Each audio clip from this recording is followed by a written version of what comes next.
Esther, not that, a different Ephesians. Esther, pre-Ephesians letter. Do I know what I'm teaching today?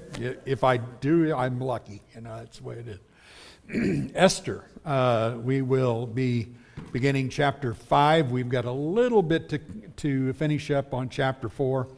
It never ceases to amaze me. We studied this 1 week ago, and it feels like a month ago every single time. So anyway, just a quick reminder. We have come to that turning point in the book where Esther finally steps up to the plate. She has a defining moment in her life as Mordecai points out to her that if she doesn't go before the king, she's doomed just like every other Jew, and she needs to step up. So that's where we are, and Esther then begins to take control. This last part of chapter 4, notice it. Beginning of verse 14, Mordecai says, "For if you keep silent at this time, relief and deliverance will rise for the Jews from another place." Excuse me. "But you and your father's house will perish, and who knows whether you have come to the kingdom for such a time as this." Now watch Esther just kick in here. "Then Esther told them to reply to Mordecai, 'Go, gather all the Jews to be found in Susa, and hold a fast on my behalf, and do not eat or drink for 3 days, night or day. I and my young women will also fast as you do. Then I will go to the king, though it is against the law, and if I perish, I perish.' Mordecai then went away and did everything as Esther had ordered him." Big reversal here. Esther now is taking control. First time in the book where she isn't taking orders, she's actually giving orders. She's now going, all right, this is what we're going to do. So we were finishing up last week, and this PowerPoint's supposed to work. And, well, whatever it is, poor Anand back there is going, well, I'm not sure why it's not working. So at any rate, what we have here, and we want to talk a little bit about, is how this applies to us. Here is Esther in the book with a very, very different setting than what she was at the beginning part of the book. Beginning part of the book, she's just you'd almost say a wallflower. She's just there. She's just doing what she's told, whether it be from Mordecai or from the chief eunuch or from the king or whatever. That's where she is. Thank you, Alan. So everything is at that point. And we need to realize that we also have those kinds of defining moments. And I want to spend a little bit of time then talking about that. So we ended with this last week, Jesus giving us similar kinds of commands when he tells the apostles, "Lift up your eyes, the fields are white for harvest," and how easy it is for us to become dull and think that we can just sit and enjoy the luxury of being a Christian in the greatest country on earth, and we'll just wait till we die, and then we'll all go to heaven. And we're not really seeing ourselves at this moment. There is a moment in time where we are living, and every day we need to consider our purpose. Similar thing in Romans 13, verse 11 and 12. These are really powerful words Paul gives to the Romans. He says, "Besides this, you know the time, that the hour has come for you to wake from sleep. For salvation is nearer to us than when we first believed. The night is far gone, the day is at hand. So then let us cast off the works of darkness and put on the armor of light." It's time to act. Let's talk a little bit about defining moments in life. I'm going to give you the first one, so you can think of some others. So the first obvious defining moment that ought to be in our lives is our decision to respond to the gospel. Our decision to come to Christ. What should that decision entail in our minds? What should we be? What really is, I hope nobody says, well, it's a decision to be baptized. Don't say that, please. I'll have to throw something at you. Sure. To obey Christ. Okay, obey Christ, but in what way can we? Know that you will be saved. Yeah, but let's go greater. Let's go bigger picture. What is this in my life, Julie? It's a decision to make a covenant with God that you're going to. Okay, you're making a decision to make a covenant with God. Yeah, you guys are narrowing in on specifics. Go. Recognize that He is our King, our Lord, and our God. And what's that going to do for my life? Impact every decision you make. Yeah, everything's changed. Cool. I was just going to say it's sacrificing everything that Yeah. you ever have to. It's a complete life change. It's not an obedient for a moment. It's not just a command that we're obeying today. It is a complete dedication of life change. That's what you're seeing with Esther here. You're seeing suddenly, for the first time in the whole book, she's going, I'm a Jew. I'm a covenant person. That's what she's saying. And I'm going to, you fast for me, and I'm telling all my maidens to fast with me, and we are going to, I'm standing together with all Jews, and I'm going to go before the king, and I'm going to say, I'm a Jew too, and I'm going to have to die if you don't do something. I mean, we need to see that strength in her at that point. And that's the kind of change we need to be making in our life. This is the danger of being baptized too young. This is the danger of being baptized even when you're older and all you're seeing is, oh, I need to get rid of my sins. We need to teach people not to think that way. This is how I get to heaven. What did Jesus say in Matthew 28:19? Go therefore unto all nations, doing what? Make disciples. Make disciples. I want you to make disciples. It's not just go, he says you make disciples by, of course, baptizing them and teaching them to observe all that I've commanded you. But a disciple, critically different. So if you're baptized at a young age, does that mean that you're not saved? We're not going to get into that discussion. That is a discussion, in fact, is in our question box and is up for discussion on a Sunday night, so you have to wait for that one. And not only that, I'll give you just a little heads up on that. I'm not going to be that judge. Not going to be that judge, but we're going to talk about what discipleship means.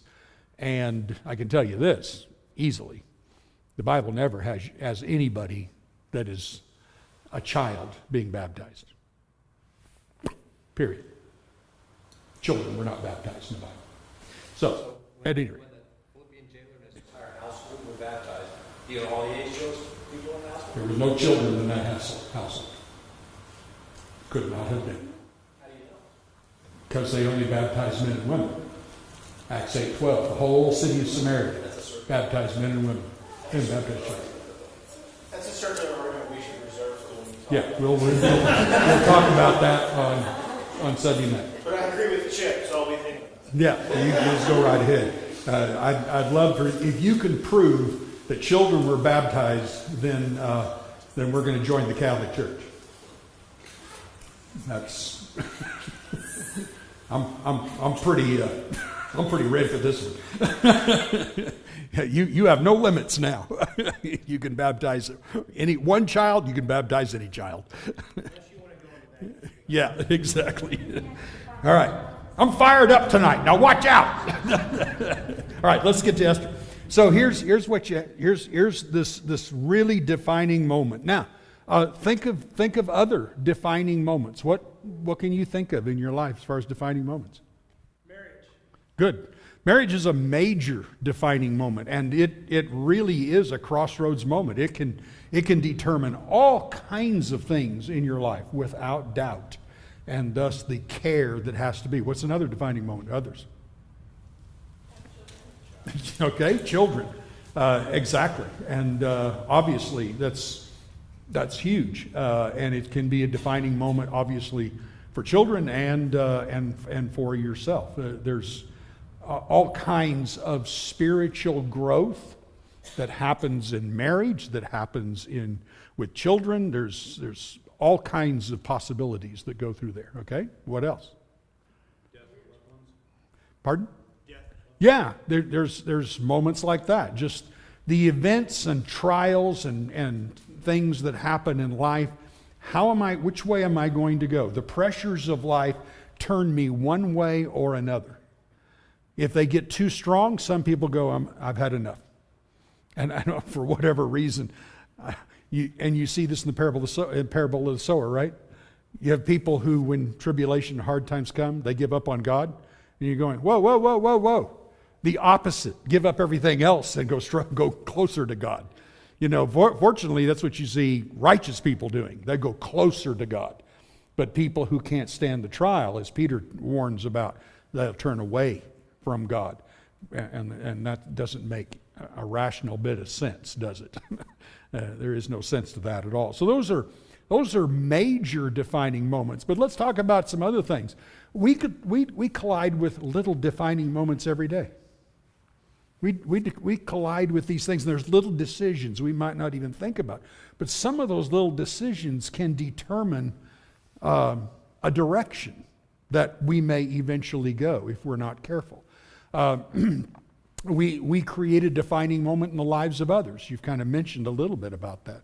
So when I talk to my neighbor, or when I talk to somebody else, or when I, whatever, in connecting with somebody else, I create a defining moment. God, through me, basically, is creating a defining moment in their lives, where now they are confronted with a crossroad.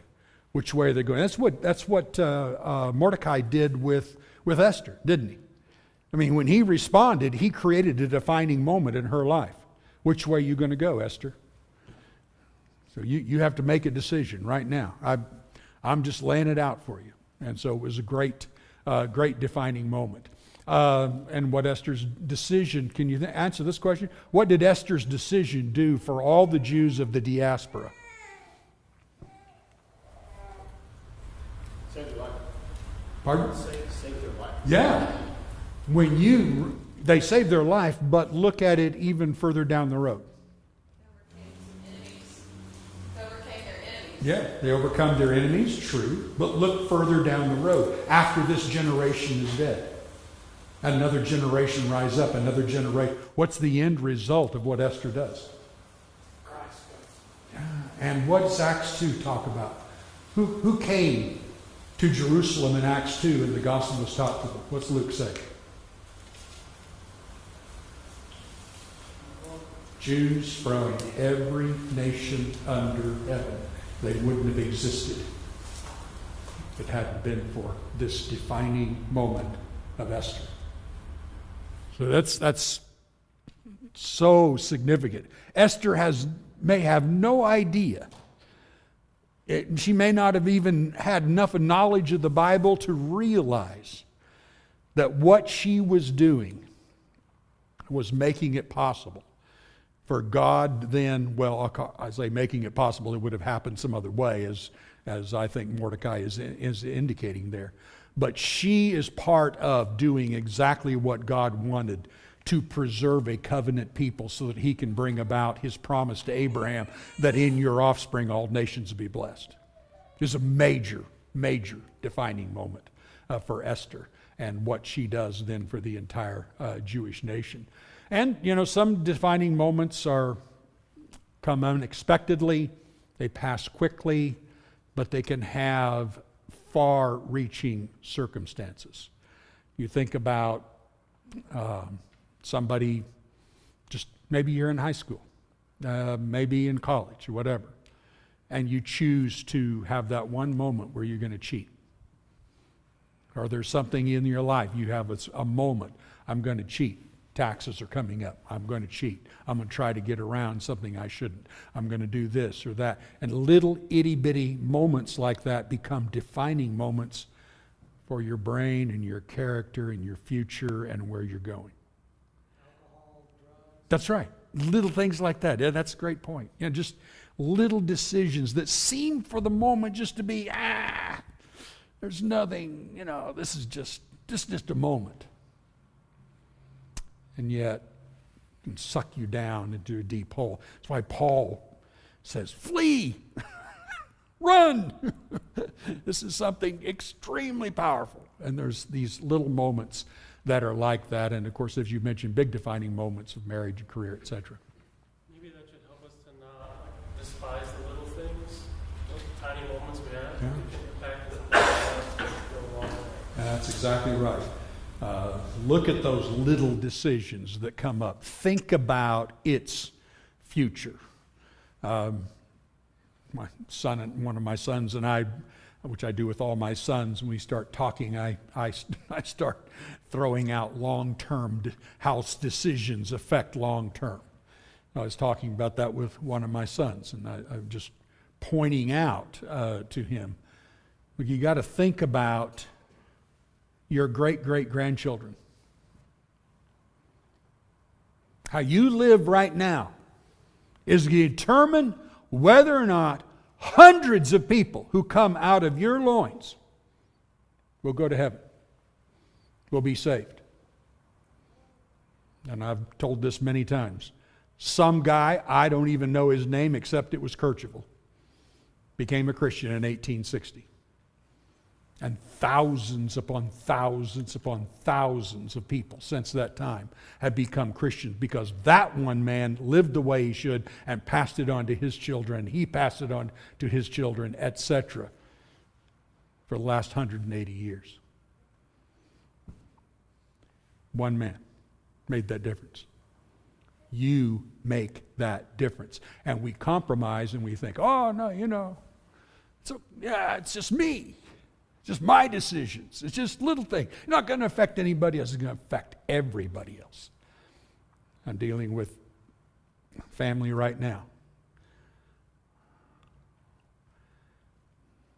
Known him all my life.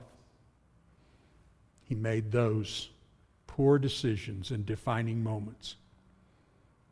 Now he's lost his children, and he's losing his grandchildren. And there isn't anybody in his line, except for his wife, that still serves God. And he's cheated on his wife.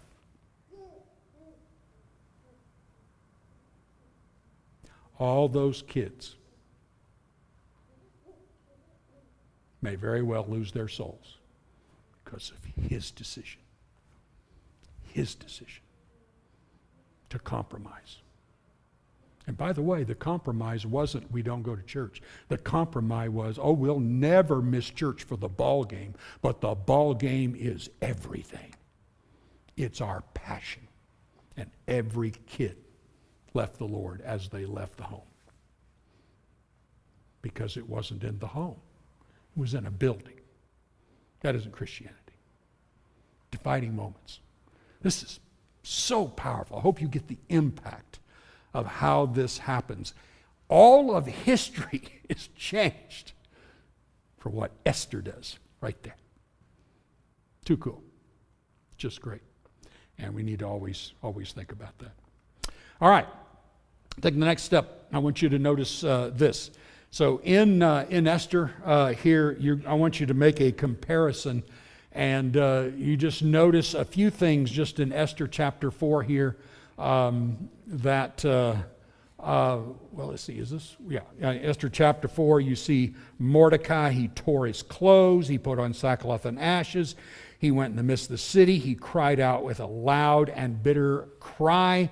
In verse 2, he goes up to the entrance of the gate, and he's clothed in sackcloth. Skip on down to verse 3. You see everybody in the city are going with fasting and weeping and lamenting, and many lay in sackcloth and ashes. Go to verse 14, and you see what Mordecai says, who knows whether you've come to the kingdom for such a time as this. You go to verse 16, and Esther says, gather all the Jews that are found in Susa, hold a fast on my behalf.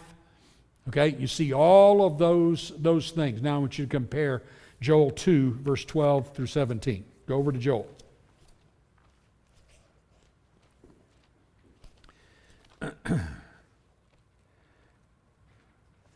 Joel 2, 12 through 17. Now, see if you see some parallels here. Joel is written warning Israel of the invasion of a foreign country that will demolish them, probably the Chaldeans. And so he says this.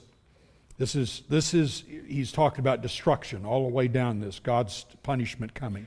And then he says in verse 12, "Yet even now, declares the Lord, return to me with all your heart, with fasting and weeping and with mourning, and rend your hearts and not your garments. Return to the Lord your God, for he is gracious and merciful, slow to anger and abounding in steadfast love, and he relents over disaster. Who knows whether he will not turn and relent and leave a blessing behind him, and a grain offering and a drink offering for the Lord your God. Blow the trumpet in Zion, consecrate a fast, call a solemn assembly.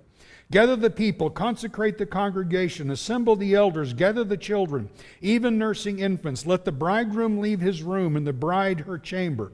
Between the vestibule and the altar, let the priests, the ministers of the Lord, weep and say, spare your people, O Lord, and make not your heritage a reproach, a byword among the nations. Why should they say among the peoples, where is their God?" See the parallels? Do you notice how Joel said fasting and weeping and praying? Do you see praying? Didn't mention praying. Just like in Esther. Didn't mention praying. Everything here parallels with the fasting, weeping, and mourning, the rending of the garments and the heart, you know, is the idea, which is who knows whether you're going to turn. You see that picture? Blow the trumpet. Did not Esther blow the trumpet, so to speak, as she calls out and has everybody, all the Jews, now turn and fast and stuff, and make a fast for me? As we mentioned last week, there's an intercessory picture with that. Weep and say, spare us. Okay, now one of the things that New Testament writers do all the time, you see this in 1 Peter, you see a lot of New Testament letters. We're accustomed to a New Testament letter like Matthew, where Matthew says, this was fulfilled what the prophet Isaiah said, or Zechariah says, or whatever. And he says, he does it over 100 times. But we're not accustomed to reading 1 Peter where Peter doesn't do that and repeatedly quotes from obscure psalms and places or alludes to them with the wording he uses. And if you don't know those psalms, you don't know about what he's doing. And yet all the way through 1 Peter, there's spots with that, doing that. He's talking to Jews who he knows will know those texts, and they'll relate it without him having to mention it. So this is common, and very likely what the author of Esther does is use this Joel section and say, destruction is at hand. It's time to do all the things that Joel mentioned. And he just pops these phrases and words that are almost identical. And you go, oh. The author of Esther is not a godless guy just writing a book that doesn't have the name of God in it, as if that is somehow going to throw you off base from the fact that this is a divine letter. So, thought I'd throw that out. I think that's a pretty compelling argument and text, simply because you see that a lot. This is not the only time that you will notice that in Scripture. Questions, comments on that? All right. Very good. All right. Let's go ahead then and talk a little bit about chapter 5. In chapter 5, fairly short chapter, 14 verses. So here you have, on the third day, 5:1. Esther put on her royal robes and stood in the inner court of the king's palace in front of the king's quarters, while the king was sitting on his royal throne inside the throne room opposite the entrance to the palace. And when the king saw Queen Esther, he killed her dead on the spot. No, wait a minute. It's exactly that. I'm saying it that way because I want you to feel this is woo. You know, you just stepped in the fire, girl. And here we go. So, and when the king saw Queen Esther standing in the court, she won favor in his sight. And he held out to Esther the golden scepter that was in his hand. Then Esther approached and touched the tip of the scepter. And the king said to her, "What is it, Queen Esther? What is your request? It shall be given you, even to the half of my kingdom." And very, very common thing the king said that was a gross exaggeration, but trying to say, whatever you want, just ask. Okay. And Esther said, "If it please the king, let the king and Haman come today to a feast that I have prepared for the king." Then the king said, "Bring Haman quickly, so that we may do as Esther has asked." So the king and Haman came to the feast that Esther had prepared. And as they were drinking wine after the feast, the king said to Esther, "What is your wish? It shall be granted to you. And what is your request? Even to half of my kingdom, it shall be fulfilled." Then Esther answered, "My wish and my request is, if I have found favor in the sight of the king, and if it please the king to grant my wish and fulfill my request, let the king and Haman come to the feast that I will prepare for them, and tomorrow I will do as the king has said." And Haman went out that day joyful and glad of heart. But when Haman saw Mordecai in the king's gate, that he neither rose nor trembled before him, he was filled with wrath against Mordecai. Nevertheless, Haman restrained himself and went home. And he sent and brought his friends and his wife Zeresh. And Haman recounted to them the splendor of his riches, the number of his sons, all the promotions with which the king had honored him, and how he had advanced him above the officials and the servants of the king. And then Haman said, "Even Queen Esther, let no one but me come with the king to the feast she prepared. And tomorrow also I am invited by her together with the king. Yet all this is worth nothing to me, so long as I see Mordecai the Jew sitting in the king's gate." Then his wife Zeresh and all the friends said to him, "Let a gallows 50 cubits high," that'd be 75 feet, "be made, and in the morning tell the king to have Mordecai hanged on it. Then go joyfully with the king to the feast." This idea pleased Haman, and he had the gallows made. He must have had a real carpenter group going into gear with that one immediately. All right, I want you to notice a few things very quickly here to just introduce this chapter, and then we'll have some time to comment about this a little bit. So you notice, of course, Esther immediately is risking her life by going before the king uninvited. And there's an irony here that I want you to see a parallel in the book. When Vashti risked her life, she refused to go before the king when he summoned her. And Esther does the opposite. She risked her life by going before the king unsummoned and not being summoned. So this is one of the things you keep seeing throughout the book, and the more I've looked at it, the more I go, oh, there's another one. Oh, there's another one. There's another one. And the writer is just artistic in putting these parallels together and these contrasts. And we're going to notice a number of them here in the last part of the book. Archaeological excavations, by the way, show various reliefs that have been drawn, and the reliefs have a picture of a Persian king with his scepter, and standing behind him is a soldier with a giant axe. Okay, so when the writer of Esther says you're a dead person if you go before the king unsummoned, you walk in there, the first thing Esther saw was the king and the guy with the axe standing behind him. Woo! Here we go. That had to be quite a moment, and so you just see that picture immediately. Notice how Esther does not immediately answer the king. Ideas on that? She says, "Well, here's what I want you. I want you to come to the feast that I prepared today." And when he asks again, he says, "Well, here's what I want you to do. I want you to come to the feast I'm preparing for you tomorrow." Ideas on that?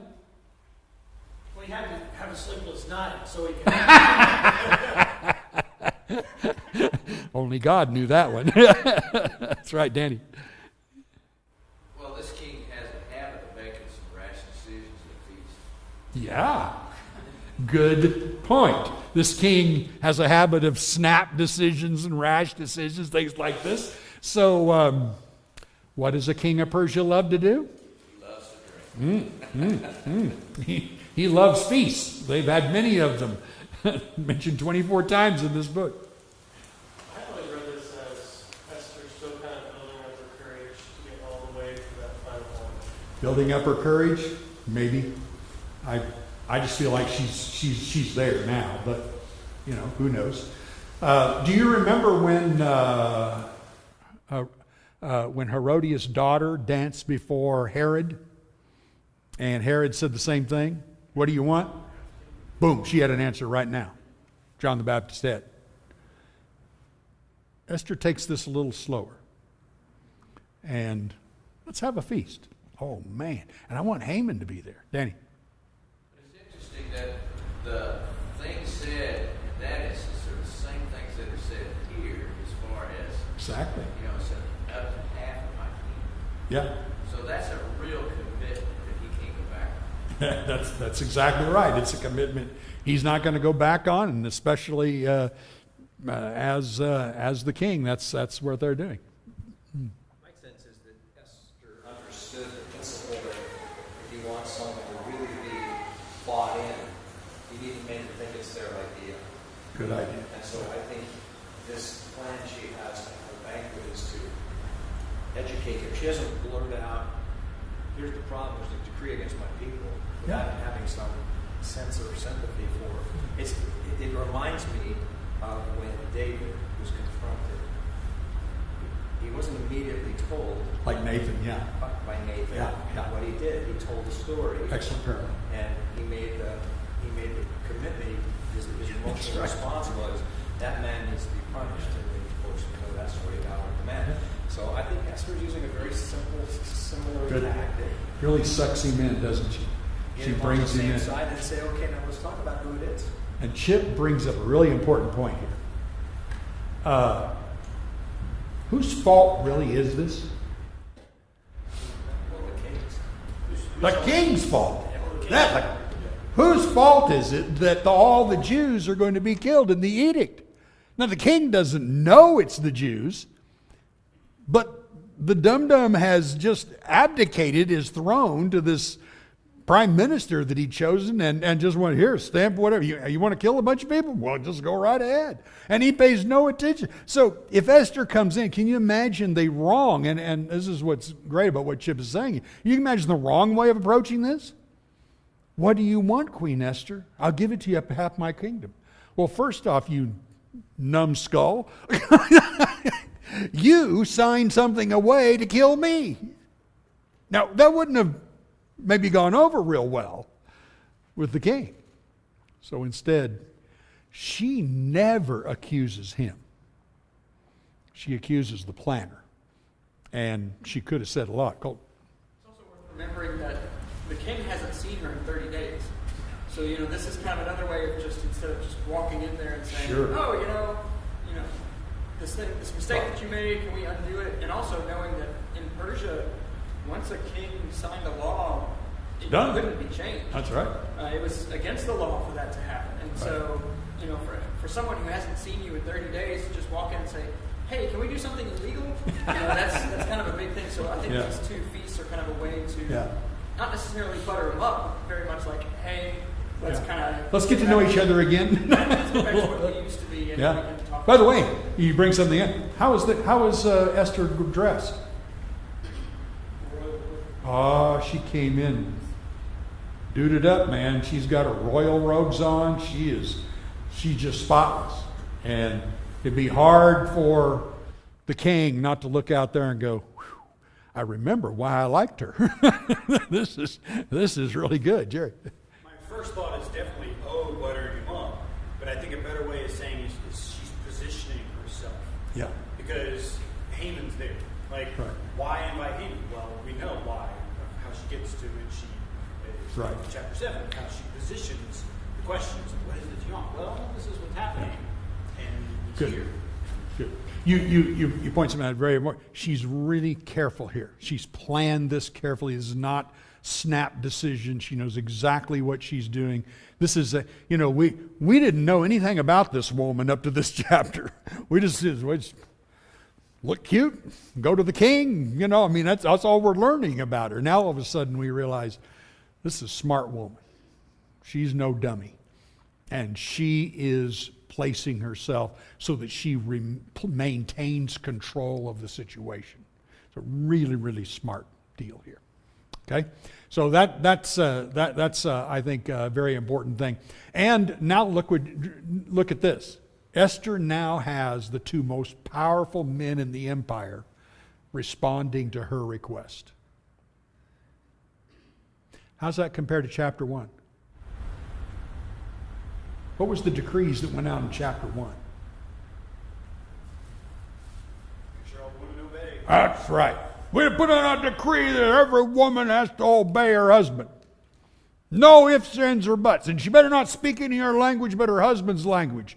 We're the men and we're in control. And Esther goes, it made me think today as I was looking at this. Every wife in the empire snickered when they saw that. You go, really?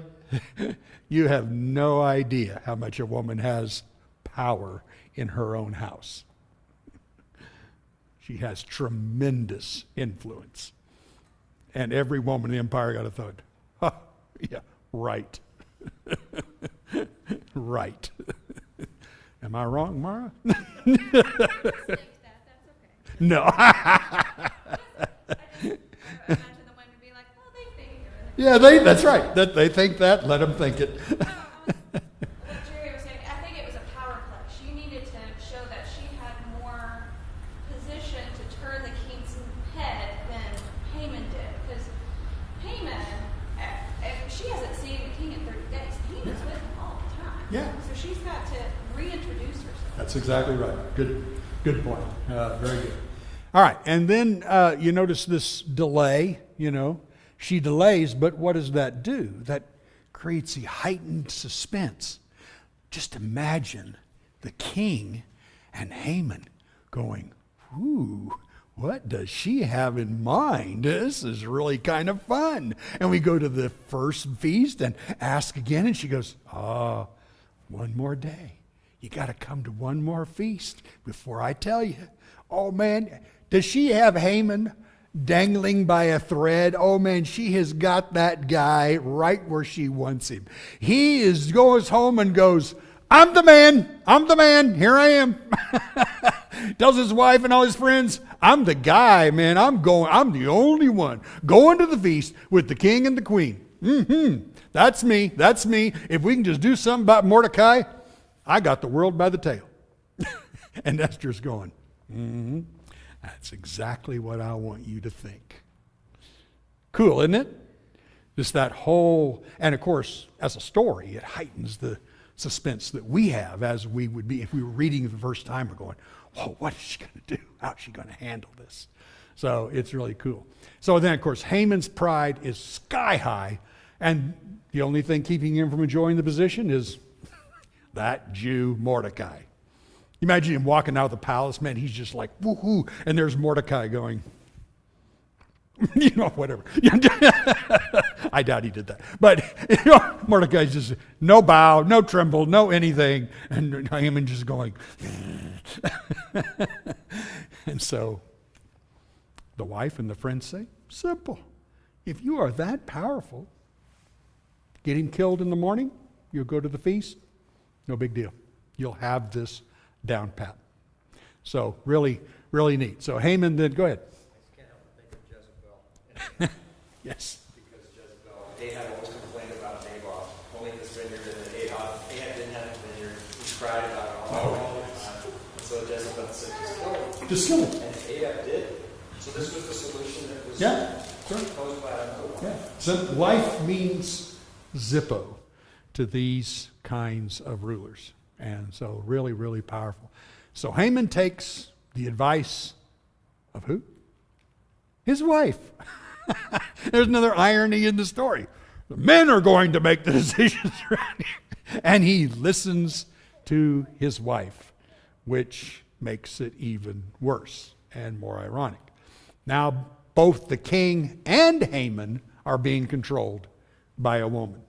So you have to see this from the beginning of the story's point of view, with the machoism of the men of this empire, and how now we have an orphan Jewish woman who is in control of the most powerful men on the face of the earth. And it just makes you have to laugh. Imagine now, Jews read this book every year during the Purim.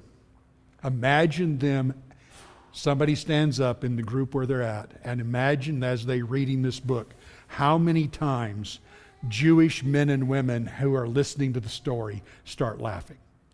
How many times it just has to be dying laughing. Yeah, Haman, go for it, Haman. I can just see them and hear them calling out concerning what's taking place there. So, you see now Esther coming to emerge as really the power that is behind the throne here. Would we have expected this in the first 3 chapters? You just wouldn't. You know, if you don't know the whole story, and you read the first 3 chapters, you're thinking Esther is everything. She is being controlled every step of the way. She acts like she has absolutely nothing to say about anything that is going on. And then now you see that great reversal. There's all kinds of literary, if you're an English major, you could tell me, probably David over here could tell me all the ins and outs of the literary nuances that take place in this particular text. And by the way, for the first time in the book, Esther is called Queen Esther. And you see that in verse 2 and 3. First time, she is now Queen Esther in the book, and that is really significant.